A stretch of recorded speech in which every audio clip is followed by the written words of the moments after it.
Yes, guys. Grapple chat is on the air, guys. NXT Takeover Brooklyn 4. That's a lot of letters and things to say to sum up one epic event. This event was definitely one of the finer NXT takeovers. I'm not gonna say it was the best one. I'm not gonna say that. A lot of times, though, I'm thinking that the most recent takeover is the best one. So I'm trying not to be biased about it just because I just saw it. And also, I gosh, there's a few matches that we're going to get to. There's a few matches that had a little bit of a lull in the action, I would say. But what do you expect, man? What do you expect? They can't just punch you in the face all day long, you know. So let's get into this. Thank you guys so much for being here. By the way, if you're watching this after the fact, I stream these and I film these live about 15 minutes after every pay-per-view goes offline, after every Raw, SmackDown, NXT. Well, not SmackDown so much because I'm normally watching 205 live with you guys as well. But Raw, NXT, all the pay-per-views. I'll be doing it for SummerSlam as well. So if you guys want to come by and be part of the action, get up in here. It's always fun. I live stream these. And to segue that right into, I got to say what's up to the people in the chat. I see Michael Gaming in the chat. I see Boomster in the chat. I see Buck Nasty in the chat. I see the Mo in the chat. Oh boy, man. I don't know if I'm going to be able to get around to everybody. I see Madhu. I see Steven Slater. I see WWE Champ. Oh my goodness. Thank you guys so much for being here. Thank you for lending your ear, and thank you for lending your hype and your opinion of the pay-per-view in the chat. I'll be asking you guys what your overall rating is later so that I can get a firm idea if my rating is maybe too high, maybe too low. I'm going to find out what everybody thinks and average it out to give you guys a really comprehensive idea of how good this pay-per-view was. So let's just start off where they started off, which was the Undisputed Era versus Moustache Mountain. I think this was a very good move to start the pay-per-view off with this match because they had some great things planned, and neither of these two teams disappointed whatsoever. There up and down parts of the match. There was parts where you thought it was going to be over way sooner. Kyle O'Reilly is quickly, and I say this a lot, but he's quickly becoming one of my favorite wrestlers. I love his facial expressions. I love his reactions. I love his wrestling ability. He's so silky smooth. His talent, he's just awesome, dude. Roderick Strong looks like he's going to crack somebody in half with all these backbreakers. Tyler Bate was doing incredible spots of strength where he had Kyle O'Reilly on his back and he would do the airplane spin, or not the airplane, but the big swing with Roderick Strong, and then he did another feat of strength where he had Kyle O'Reilly on his back and he was in like kind of a chokehold.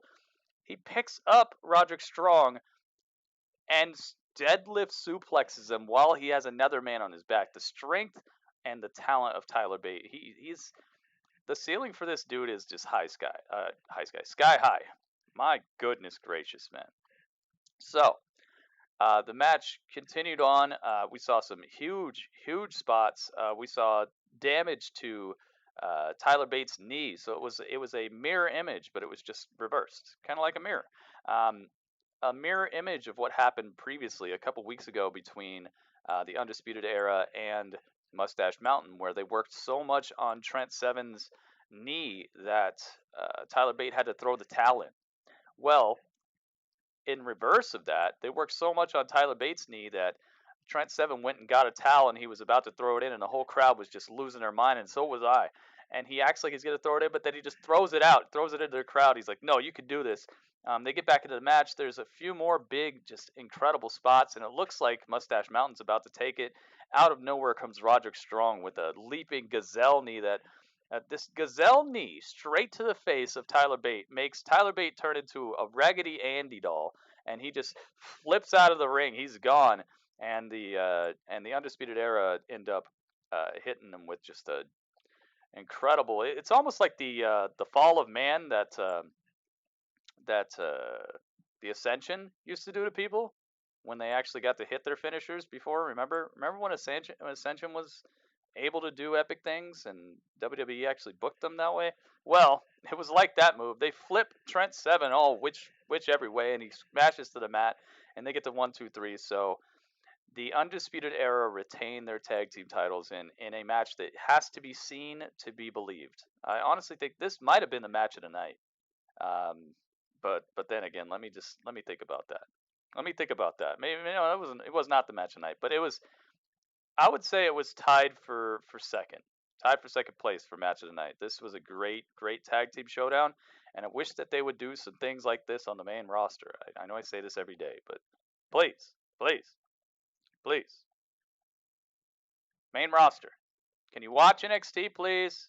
No, I know that the athletes watch it, but the people booking these matches, can you please watch it and just give us something like this on the main roster? Signed, Gritty Urban, and the entire WWE Universe. Thanks. Okay, next match. Undisputed Era retains their titles in a great match. It looked like Mustache Mountain might be getting them. Next up, we got EC3 versus the Velveteen Dream. And Velveteen Dream's entrance here was, I would say almost as good as the match itself. It was just so cool. He came out of the stage, surrounded by smoke, and the color of the lighting and everything was just perfectly done. And of course, he was just flamboyant. He had this. It looked kind of like a Jimi Hendrix outfit. He had a headband on, and he also had a crown that he was wearing. And I was just hoping, like, please, Velveteen, you got to get this win, dude. I'm so tired of Velveteen losing every single feud he's got. And I don't think this hurts EC3 at all, because EC3 is not even in that great of a place as it is. So there's not much of a fall that he could take by losing this match. So I just really wanted Velveteen to win, because Velveteen, as I was saying during the pay-per-view, because I do the live stream during it, I was saying he's turning into kind of like a Tyler Breeze type of character, where everybody knows he's got extra talent, extra charisma, but they just keep throwing him out here to just put other people over and make other people look good, and he can't pick up the win in a big feud. So this was a good fresh breath of air, because as you could probably tell, Velveteen Dream won this match. The match itself kind of drug on. This was going to be one of the matches that kind of brings my rating down. It's not that it was a bad match, but it just had these like spots where I don't. It's like I don't know if they remembered what they were supposed to be doing, or if they were trying to milk the crowd a little bit too much, and the crowd just wasn't. I'm not gonna say the crowd wasn't into it, but like when you're trying to milk the crowd and get a reaction out of them, just standing there and going, and looking at them, it's probably not the best way. But I saw a lot of that. Saw a lot of that in this match. A lot of just standing there and gyrating and doing stuff. And not that I don't think that stuff has a place, because grandstanding and entertainment is part of why we watch this. But it was kind of a detriment to this match. It made it drag on a little bit longer than I thought it should have. And I don't know. EC3 had a great amount of offense in here. He was in control for a lot of this. Velveteen Dream took it to the outside, and he took one of the announcer's water bottles, twisted off the top, and then splashed it in the face of all over EC3, and then took a drink and just sprayed it into the crowd. It was a pretty cool part, and then that just set off EC3. EC3 started going off. He got in the ring and just started smashing him. Goodness gracious, dude! There's just a lot of just droning in this match. Just it droned on and on and on with just nothing extraordinary, you know. Not to say, like I said, it wasn't a bad match, but it just seemed like there were things that just weren't big enough to be memorable. Just spots that weren't memorable enough. So EC3 loses the match. Velveteen Dream lands the Death Valley Driver, or the Death Valley Dream, or the Dream Valley Driver, whatever he calls it. He lands that on the apron, leaves EC3 laid out on the apron, and it's one of those moments where you're like, no way, is he going to do this? Velveteen Dream, after the Death Valley Driver on the apron, he climbs the turnbuckle to the top and does the Purple Rainmaker off the top rope to EC3 on the apron. Rolls him into the ring and gets the 1-2-3, gets the pin. So Velveteen Dream picks up the win. Besides that spot, I really couldn't tell you too much else about this match, and that's what I'm saying about this match, is that it's going to bring my my rating down a little bit, because I do feel like it went a little bit too long, and that there were not enough memorable spots to really for it to be to be a great match. I just think it was an okay match. Oh yes, oh yes. Yes, yes. So far I've talked about the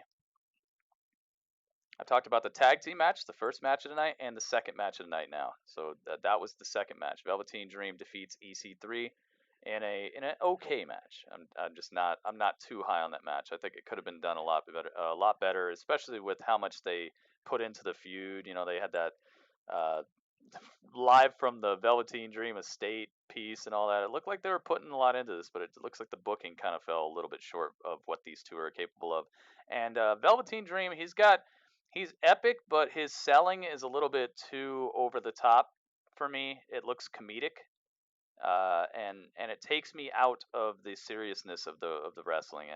And when you have a guy like EC3 with that haircut and his facial expressions, I know it doesn't have to be serious. It can be funny, but when you're having like a knockdown drag out match, and they're supposed to be like grueling. It's supposed to be a great contest. It takes me out of the action when I see somebody selling like how The Rock sold for Stone Cold when Stone Cold hit him with that stunner and then The Rock just like flopped all over the mat. It's like Velveteen Dream does stuff almost like that a lot of the match, and it just takes me out of it. So overall, I'm not the hugest fan of this match. I think it could have been a lot better. Next up, we got Ricochet versus Adam Cole, baby. Oh my goodness. Yeah, EC3 and Dream, they have a feud. Maybe you missed the last couple weeks of NXT Extreme Jack, but yeah, they have a feud. They've legitimately had a feud for a little while. It's not been the best built feud, but I have seen that they've put some effort into it, and so I was expecting a little bit more out of this match, I feel. Ricochet versus Adam Cole, baby. This was the match that I thought had the most potential to steal the show tonight, and I was not disappointed, man. I'm just gonna get to the meat of this. There was a spot here where Ricochet went for the springboard moonsault, and while he was upside down in the air, Adam Cole super kicked him in the face. I'm not kidding. He jumped up, springboarded off the second rope, and while he was upside down, Adam Cole was like, whoosh, sit down. And that was the moment where I was like, okay, this match just kicked it up a couple gears. Adam Cole picks him up after that, hits him with the incredible Ushigoroshi across his knee. I don't think he got all of it, but it looked very devastating. Ricochet still finds a way to kick out. Adam Cole gets a bunch of offense put on him by Ricochet, but he smartly rolls out of the ring to stay away from that 630 senton because Adam Cole knows he's smart and he's cunning and he's talented, but he knows his limits, and that's good because you got to know your limits as a heel. You can't be trying to outdo the other guy. You got to be smart about it if you're going to be a good heel. And this is where Adam Cole he had the crowd eating out of his hands. Both of them had just this match is something to behold as well. You got to watch the first match and you got to watch this match. If you're going to go back and watch it, which you should, because my review is, I'm going to do my best, but it's not going to do it justice. Adam Cole rolls out, so Ricochet goes to the outside, gets him back into the ring, hits him with a Hurricane Rana. He goes over the top rope and Hurricane Rana's him out of the ring. Jumps over the top rope with a beautiful. It's not even just a front flip. It's like a corkscrew front flip. It's got like a twist to it. Splashes on Adam Cole. Puts him back in the ring. Did he do it? Did he do that? Yeah. I think he put him back in the ring. Adam Cole is just woozy, like he spent too much time in a jacuzzi, okay? Woozy Adam Cole laying in the corner over here, and then you get one of the most beautiful 630 sentons. Ricochet hops off the top rope, 630 sentons right across the chest. It couldn't have been nicer. The crowd explodes after seeing this. It felt like half the crowd had never seen him do it before because of the way they reacted. Like there were people, you could just hear the way the crowd erupted. It was like nothing else. It was just an awesome moment. And he goes for the pin. 1, 2, 3, game over. Ricochet is the new North American champion of the NXT, man. And my goodness, if there was ever a time to put a belt on him, if there was ever a performance to put a belt on someone, this is definitely one of the top examples, I would say, of dude, just give him the belt. Even if they didn't, even if they didn't plan on it, I would hope that in the back they called an audible like, dude, let's put the belt on Ricochet. You seeing this? Let's do it. Plus, the rematch is going to be great, so we get to see this again. Hopefully. I hope they don't go calling Adam Cole up to the main roster or anything. Maybe they will. Who knows? But the rematch is going to be off the charts. This is leading towards more of a feud now. So that's good because their feud it had like a stop-start feel to it. It felt like they were really gearing up for Adam Cole versus Ricochet, and then there was like the fear of Ricochet's injury or something that kind of kept him off TV, kept him out of matches. So hopefully there's even more to come with this feud because I love these two in the ring together. They definitely put in a great effort here, and I'm gonna say that might be like the gosh, man, I don't know. I don't know if that match and the tag team match, I don't know which one would be better out of those. They just had a different dynamic. I loved it so much. My goodness. Ricochet is so good. My goodness. You left a like. You're at a party. Nice, dude. Big Rud, good to see you. Adam Cole is stuck in nothing. If he loses, they need Undisputed Era to lose to get called up. I don't think so. I don't think so. Plus, why would it be the Shield? Why would it be the Shield? They're off on their own thing right now. I don't think so at all.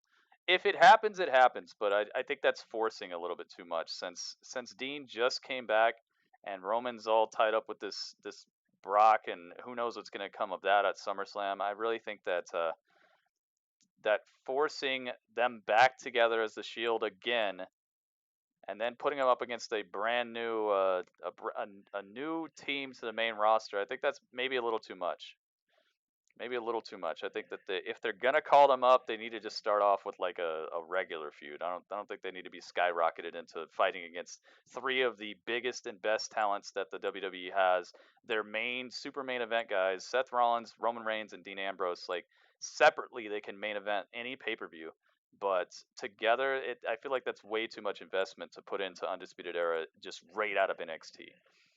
So as good as it would be, I don't think so. I don't think yet, man. I think that's gonna take some time. But who knows, dude? It's WWE. Maybe they'll call them up to the main roster and then they'll turn into the Ascension. They'll turn into the Lucha Dragons. Maybe they'll turn into uh who else? The Authors of Pain. They'll turn into like I could name they turn into the Hype Bros. They turn into like you got to look at the track record of calling people up to the main roster. It's not good, especially with tag teams. So I would rather the Undisputed Era marinate in NXT for a little bit while longer and not get skyrocketed right to the main roster because that normally spells doom for tag teams. They normally don't come out of that too well. Freaking Jason Jordan and Chad Gable, American Alpha, like the list goes on, man.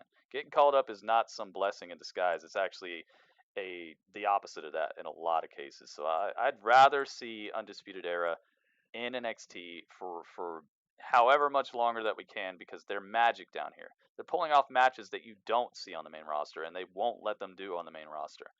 They'll be hinging on their charisma and if they get TV time. And both of those things I don't think are very, very likely. Ricochet is a human cheat code. Yes, he is. So next up, sorry, I was delaying this as far as I could, but next up, Shayna Baszler versus Kairi Sane. Kairi Sane and her whole mystique it's infectious to the crowd, but it's another one of those things that's kind of corny to me. But maybe it's not for me. They got to have different audiences. Not everything is for everybody, you know. There's probably somebody who's a member of the Avengers that is not like your cup of tea. Maybe you're like, Hawkeye. I don't really like Hawkeye too much. Or maybe you're like Ant-Man. Or there's probably somebody in the Avengers you don't like. But the Avengers is epic. Okay. Kairi Sane is like that. She's a good wrestler. She's part of an epic brand, but her mannerisms and stuff like that, it's probably infectious and very hyped to other people. To me, I have to laugh every time I see it. I'm like, really? She's a pirate, really? But hey, if it works for them, if it gets other people's butts in the seats and makes people start watching NXT, because the NXT viewership is it's so far below the viewership of the main roster, but the match quality and the storytelling is like past the main roster as far as I'm concerned. So it would be nice to put some more eyes on the product, and if Kairi Sane could do that, great. She's in this match versus Shayna Baszler, and it starts out, and Shayna's just playing with her, like, dude, you're not on my level. You're not vicious enough. You don't have what it takes to beat me, a legitimate UFC athlete that's come over here to just crack necks. But Kairi holds her ground pretty well. Shayna Baszler definitely put her through the paces. These two put on a very good match. As far as memorable spots, there was a time where Kairi like jumped off the apron and clotheslined her. Kairi Sane went to the top rope. Okay, because it was looking like this was going to be dangerously booked the same way as the Ricochet match. It was looking like it was dangerously coming close to being like the exact same outcome, because once again, Shayna Baszler is smart, so she rolls out of the ring instead of catching the elbow, just like Adam Cole rolled out of the ring instead of catching the 630 senton. So she rolls out, and then Kairi Sane says, "Well, I'm up here, so I might as well jump." So she jumps off the top rope to the outside, crossbodies on Shayna Baszler. I thought she was going to go for the insane elbow, but good thing, man. I don't know. She's like a Ka, I would make. She is. She's kind of like a created wrestler. I'd be like, oh, cool. This person's a pirate. Maybe that's their gimmick, you know. But to see it in real life, it kind of, I don't know. It takes away from that. But luckily, when she gets in the ring, she's not wearing all the pirate hat and saying ahoy and doing all that stuff. Although she does do that weird little stomp thing, but it's all right. So crossbodies are on the outside, puts her back at the ring because she knows she can't win it out there. Shayna Baszler is just out of it. So Kairi Sane, she ascends to the top rope and she goes for the insane elbow, and I'm just thinking it's over if she lands this. But you see, Shayna Baszler gets the feet up, kicks her in the back on the way down. She kicks her as she's coming down, intercepts the whole elbow, then picks her up, goes for the she goes for the Kirifuda clutch. She gets it locked in. They roll over, which I didn't like. I wish they would have just like, I wish she would have got her in it like over at these ropes, because what happens is she gets her in the Kirifuda clutch, and it's like perfect placement to where Kairi Sane has no hopes to get to the rope. But then she like rolls over, either one or two times rolls over to get her close to the rope so that Kairi Sane can eventually reach it. There was a cool little moment where it looked like she passed out, but then she reached the ropes. I like that. That was some good acting by Kairi right there. But it would have been better if she would have just like put the Kirifuda clutch on her right there and then just put her over there, because I didn't understand why they were rolling around. It's not like Kairi Sane is going to overpower Shayna Baszler. You know, there should have been no rolling. But you know, I'm just nitpicking at this point because this match was pretty good. It was better than I thought it would be for sure. So she has to break the clutch. She gets out of it. Shayna Baszler locks in the Kirifuda clutch a little bit later again. It's perfect placement this time. Once again, she goes for it, but then Kairi, she puts her legs over her head and gets the pin on her while she's in the Kirifuda clutch. Kairi has the wherewithal to just turn it into a pinning combination, and she gets the 1-2-3, and Kairi Sane is your brand new NXT Women's Champion. And I'm glad they did it this way, because if they'd have done it any other way, where she just straight up outpowers her, or just Kairi Sane mounts way so much damage against her, or and they had a very large focus on just attacking the knee of Kairi Sane here. So if Kairi Sane would have completely shook that off and just came out swinging and just straight up beat her toe to toe, I would have had a problem with this outcome. But the fact that it was just she had her in the finisher, but she rolled it over and turned it into a pin, I can live with that. It keeps the legitimacy on Shayna Baszler. It doesn't look like Shayna just straight up got destroyed or anything, and it also gives us something to look for in the rematch, and it keeps both of these women looking legit. So I liked it a lot. Kairi's, I wish that Shayna would have kept it, but honestly, with this type of ending, it's all right. It's all right to me. She needs a peg leg. She looked like she was gonna need a peg leg after all the work that that Shayna was putting on that knee. She had her knee. She was twisting the ankle and everything. Oh man, it looks so brutal. I love Shayna Baszler, man. She definitely lends that air of credibility to the women's division on NXT, and I feel like she makes people better. Like I don't think we would have got this match out of Kairi Sane if anybody else was the champion. So it's not only that Shayna Baszler is a great athlete, a great wrestler. She's a good wrestler at this point, but she's making other people better. She's making other people have to step out of that I'm a woman wrestler, I'm gonna do the woman wrestling, to just, yo, you better bring your A game because she's gonna destroy you out here. So she's making people better. She's making the product easier to watch. She's making it so that these women's matches outside of the Mae Young Classic competitors, she's making it look like no matter who steps to her, you better do it, man. You better do the dang thing. So, and I love that, man. I love it when an athlete makes people better. Remember AJ versus Brock? Remember AJ versus Brock like a year ago? He pulled like the best match we've seen from Brock Lesnar in months, maybe years. He pulled it out of him because AJ's such a good competitor. He can bring people up, and that's the type of athlete I love seeing. When it's not just about how good they are, it's also about how they level each other up. They level other people up, and they make the whole division look more credible. So good stuff to Shayna Baszler, and thank you for bringing that fire out of Kairi Sane, and not that fake fire where she's stomping around. I'm gonna really hurt you now because I'm stomping. Can't you tell? No, it was epic. I liked this match, and it was way better than I thought it was gonna be. Match was solid, better than I expected for sure. What's up, Cringe Man? Welcome, welcome, welcome. Adam Bomb's in the house. Cringe Man in the house. Second City is in the house. The Guitar Guy, aka Serpent Den, is in the house. Extreme Jack is in the house. Gotta say what's up to these people, man. What is up? Thank you guys so much for joining me. Finish Hype King's in the house. Finish Hype King did not like this outcome. He did not like it. All right, so the final match of the night: Johnny Gargano versus Tomasso Ciampa for the NXT Championship in a last man standing match, dude. I could barely even say it. It was just the hype.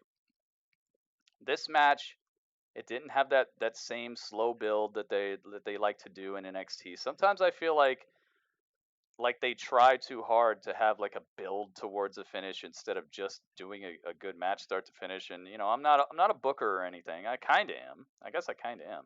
But sometimes I feel like they work too hard to tell a story in the ring that starts with, oh, we're gonna have a good contest, even though we've been feuding for weeks and months. Let's start with a good contest. Like I feel like they start the matches at 0 when the rivalry should already be at like an 8, or a 10. So turn the volume up at the start of these matches, and that's exactly what they did here. Johnny Gargano didn't even let them finish introducing Tomasso Ciampa, and he already hopped on him and started beating him down and tossed him to the outside. Well, he was still wearing his jacket.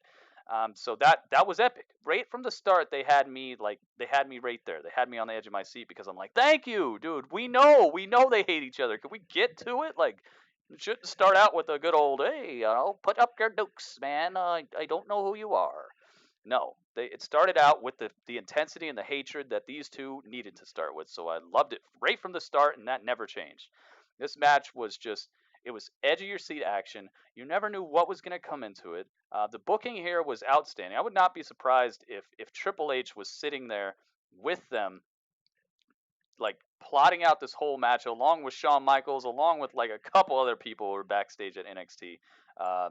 I would not be surprised if they all didn't sit down and just brainstorm this, because the attention to detail and the just the beautiful level of dedication. It's weird to call a match like this beautiful, but it was, dude. The level of dedication here, and let me explain. There was a spot in this where of course, they beat each other up, and a crutch came into play where Johnny Gargano, he had the crutch and he beat the holy heck out of Tomasso Ciampa with it, to the point where the crutch was like flying. Pieces of the crutch were flying into the audience and stuff. It was just helter skelter out here, man. There was a table spot, all this stuff, and then Johnny Gargano super kicks Tomasso Ciampa off the apron through 2 tables. 2 tables are set up on the outside on top of exposed concrete because they already ripped up the padding on the outside. So there's exposed concrete, 1 table, and then another table's on top of it, but upside down with the legs in the air. Okay. legs in the air like that one scene from Fifth Element. Okay, so he super kicks Tommaso Ciampa off the apron, and he falls through it, and he's just cracked up. It looks like he's not going to beat the 10 count, but he finds his way to the crutch that was used earlier. Somehow it was just masterfully placed right next to this table. The same crutch, not a different crutch, the same one, all broken and just contorted. And he uses the crutch to beat the 10 count. He actually stands up with it. The symbolic crutch that has been like the breaking point of their rivalry. Remember when he came out and he hit Johnny Gargano in the back, where it just really sent the rivalry up a notch after he put him through the because Johnny had been gone for a long, or not Johnny, Tomasso had been gone for a long time. He came back with that crutch, dude. So it was symbolic. It was very much this crutch is a big a piece of the rivalry, is like probably a bigger piece of the rivalry than the championship at this point, because it's had so much history. So it was just so beautiful, symbolic. He uses the crutch to actually stand up. He goes up the ramp, and Johnny didn't care. Johnny has lost all of his mind, dude. He kicks the crutch out from under him and it just flies into the audience. I'm not surprised if somebody got hit in the eye with this, dude. He really kicked the crutch with just reckless disregard right into the audience. Just get it out of here. Then he goes up the ramp. He's already got this handcuff on him too. Okay, so gosh, I'm leaving out so many parts. There's no way I'm gonna do an accurate recap. So you guys just gotta watch the match. Trust me. Johnny Gargano already had put a handcuff on Tommaso Ciampa, but the other end of it is just dangling. It's not attached to anything. It's not handcuffed to his other hand or anything. They go all the way up the ramp to the stage, and Johnny Gargano, he handcuffs Tommaso Ciampa on the very edge of the stage to a part of the LED board that it's solid steel. There's no way it's gonna break or anything like that. And he just proceeds to smash his head into the LED board. Then he super kicks him a couple times. The crowd keeps chanting, "One more time, one more time." So he keeps doing it one more time. Johnny Gargano super kicks the head of Tommaso Ciampa God, man, repeatedly, leaving him so woozy. And you hear Tommaso Ciampa saying, "I'm sorry, I'm sorry," and then Johnny gets really close to his face and he's like, "It's too late for that." And I'm just like, yes, dude, the storytelling. They put a mic close enough to them while they're putting on one of the best matches of the year. They have the wherewithal to actually have some dialogue to it as well. It's just masterful, man. Extremely masterful. So it's too late for that. He walks off, gets himself a good running start, and he pulls down his knee brace and the knee pad. He pulls it down. I think it's just a knee pad. He doesn't have a knee brace. He pulls down the knee pad. Tomasso could see it coming, and he's just like, no, no, no. Runs up and knees him right in the head and just smashes him. He's laid out. Tommaso Ciampa's laid out. He's not moving. He's just he's laid out on the side of the stage. But Johnny Gargano, in his fury and his rage and his just seeing red, he doesn't realize that by doing this knee, he's going to go crashing through a bunch of equipment and hurt himself. He doesn't even care. This is why I'm saying he has lost his entire mind, which is perfect storytelling because that's supposed to be who he is. Smashes through the head of Tommaso Ciampa, but also smashes into an equipment box and just flips over onto onto a table and other equipment boxes stuff. And the ref just has to start counting. They're both down. Counts 1, 2, 3, gets all the way up to 8, and you see Johnny Gargano looks like he might get back to his feet, but he holds his knee and he's like, oh no, he can't stand up. He turns over just at the 9 count.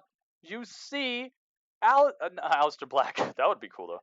You see Tommaso Ciampa rolls off the stage, and the handcuff, I'm not kidding here, the handcuff pulls his arm tight to where his feet touch the floor and he's standing up because of the handcuff. There was nothing left in him. He would have hit the ground. So Johnny Gargano literally made Tommaso Ciampa win this match by handcuffing him, because that's the only reason he was able to stand up. And I'm not kidding. It sounds like something that you would just, that I'm making up or something, but this is exactly what happened. The masterful, incredible storytelling, the incredible booking, the incredible attention to detail to book an ending like this, where Johnny literally messed himself over again. Dude, it's getting me so hyped just thinking about this. Dude, I loved this ending so much. He just barely rolled off the stage, and the handcuff kept him standing. Oh my god, dude. My goodness. Whew. So, and then they show. Sorry, man. It's so epic.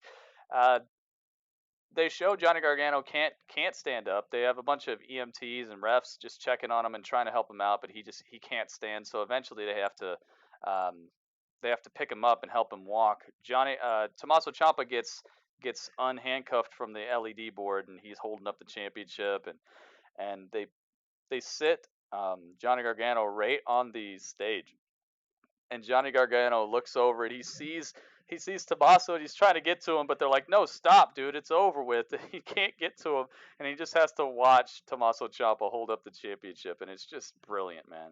Just incredibly brilliant. This ending, I was wondering how they could bring another match into this rivalry that would rival the other matches they've had already, but this was good, man. This was great. This was another chapter in what is the best feud in the WWE other than Daniel Bryan versus the Miz, but just with the brutality turned up to 10, with the match quality turned up to 10, and just the regard, just the way that they framed it, they put so much into this. I just gotta say, man, it's up there with the Miz and Daniel Bryan, and the Miz and Daniel Bryan. They literally had like years. Okay, they had years of build up. So man, uh, overall, my rating for NXT Takeover Brooklyn 4 out of 10. Is this a must see event? Yes.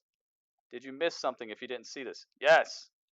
Were there surprises? Yes. There were no. They showed Matt Riddle in the crowd, which is cool.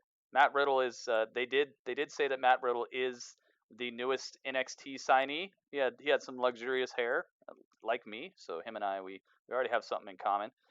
He had a weird suit on though, so I don't know about his fashion sense. So me, I think I'm a little bit ahead of the curve there. But I hear he's a great wrestler, so maybe we're like even or something. I don't know. But it was cool to see him. It's cool to know that they're bringing in even more talent. NXT is just bursting at the seams with talented wrestlers. Last week they had Keith Lee. Now they got Matt Riddle. They already got EC3. They already got Ricochet. It's just all over the place, man. NXT is just bursting at the seams with just the hottest, best talent that they could possibly have at the moment, as far as I'm concerned. I mean, because everybody else is under contract everywhere. So, man. Dude, I'm gonna have to give this like a 8.6.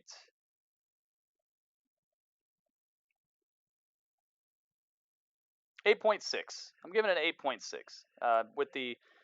With the length of it, with the amount of matches that they had to turn in a great performance, and just the way that they tell stories in NXT, that it's apparent that they're not going to have like a whole bunch of backstage segments or a bunch of storytelling that's not done in the ring. So I don't know if I should even worry about that stuff anymore, because it's obvious they're not going to go that main roster route with their storytelling. They're going to let the ring speak for itself. So I got to give it an 8.6, man. If the EC3 and Velveteen Dream match would have delivered, I'd probably give this a 9. I'd probably give this a 9 out of 10.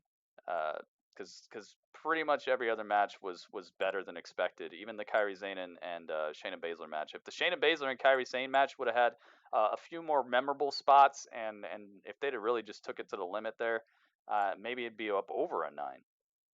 Probably. But well, that would have to be in tandem with the EC3 and Velveteen Dream match being better. Not that I didn't like it. It's just out of 10, got to give it like an 8.6. I think it was pretty dang good. No fashion sense. Hey man, you gotta rank them. I didn't get to see him wrestle, so I gotta go by what I'm seeing. Great way to end it. I loved it, dude. Great booking, start to finish. I definitely agree with Adam Bomb and the guitar guy. Holy moly, man! All right, so what do you guys think? Now let me ask the chat so we can get a firm average to find out where I'm landing at and where the rest of the WWE universe is landing at. So let's find out. Gerald says 9.9 out of 10. Whoa, okay. 9.9 out of 10. Serpent Den says 8.8. Okay, 8.8. Finish says 7.6. I think his rating would be like right at mine if Shayna would have kept the title. So I know where you're at. 9.0 from the Mo. Yeah, dude, really good. Michael Gaming says a 5 out of 10. Whoa, dude, what do you watch like New Japan all the time or something? This was pretty good, man. I don't know if this would be considered an average pay-per-view. 5's like middle of the road. I hope you're kidding. I hope you're trying to tell a joke, because man, if this is a 5, I don't know, man. You must be watching some like heavenly wrestling.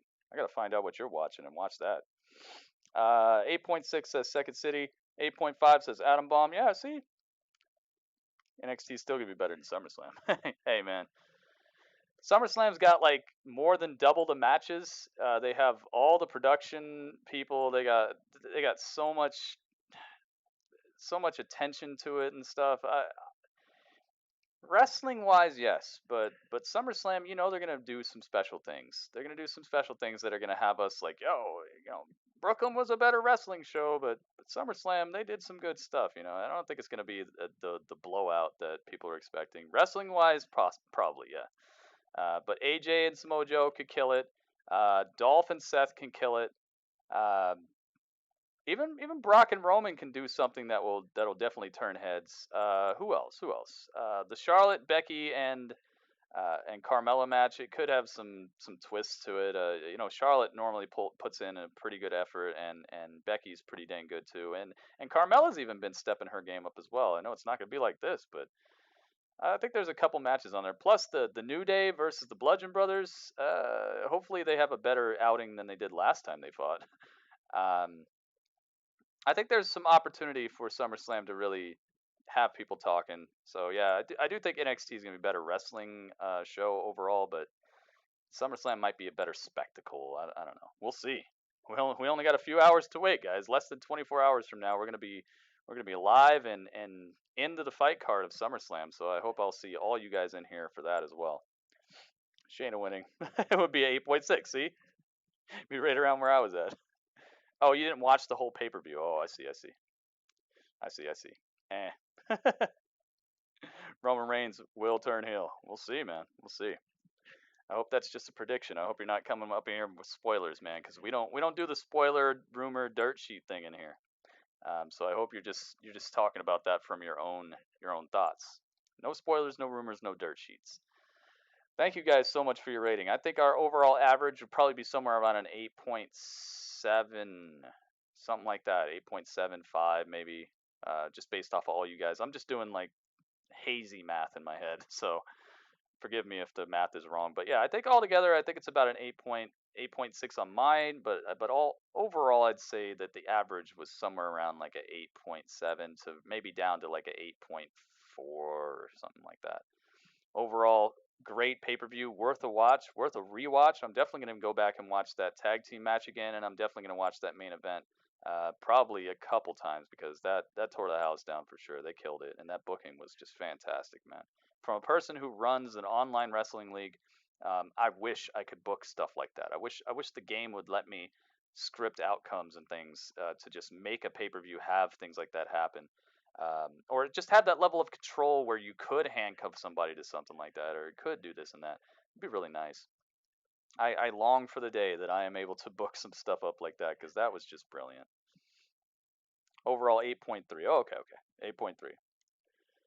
Heck yes. So, guys, get yourself some good rest. Get yourself something good to eat.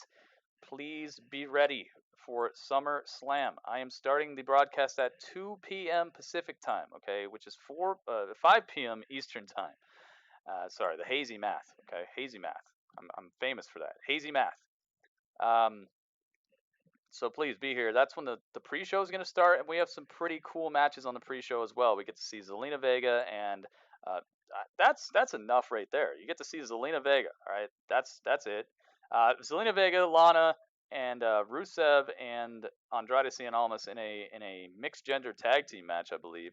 I'm pretty sure on the pre-show we're gonna see. They're probably going to put the cruiserweights on there, so we're probably going to see it. And I'm saying it like that not because I don't want to see it. I'm saying it should be on the main roster. I would gladly trade Finn Balor and Baron Corbin from the main fight card to the pre-show and put Cedric Alexander and Drew Gulak on the main fight card, because it's a title match. But whatever. No disrespect to any of them, but honestly, come on, Finn Balor and Baron Corbin, I think they could shift things around. But the thing is, the crowd reaction is what they're probably looking for, and you know how they treat the cruiserweights. the mainstream crowds treat the cruiserweights like bathroom breaks. That sucks. 2 p.m. Arizona time. Yes, Pacific time. Holy moly, guys! And I set up the treat stream, so if tomorrow you feel like you might have a little bit of extra dough in your pocket and you want to send me something to eat, there's brand new choices on there, and man, I would very much appreciate it. Or if you just want to donate, that's all good too, or do a super chat or become the boss, because tomorrow is the final day to get your character into the boss rumble, guys. And the boss rumble actually has real prizes, so or a real prize for the winner. So I look forward to seeing you guys there. Thank you so much for the thumbs up. Hopefully you guys left a thumbs up on this already, but if you're on your way out and you forgot to do it, please leave a thumbs up on your way out. That way people can find this review and hopefully enjoy what I'm talking about, enjoy my my personality, and also come in here and enjoy hanging out with the rest of us, because that's just the icing on the cake. This pay-per-view was awesome. You guys, better than awesome. And I will be catching you guys. I'll be catching you guys for SummerSlam, dude. I can't believe it's already SummerSlam. It feels like we just were at WrestleMania, you know? Ay, ay, ay. All right, so thank you guys so much. I'll see you soon. Gritty Urban and Grapple Chat out.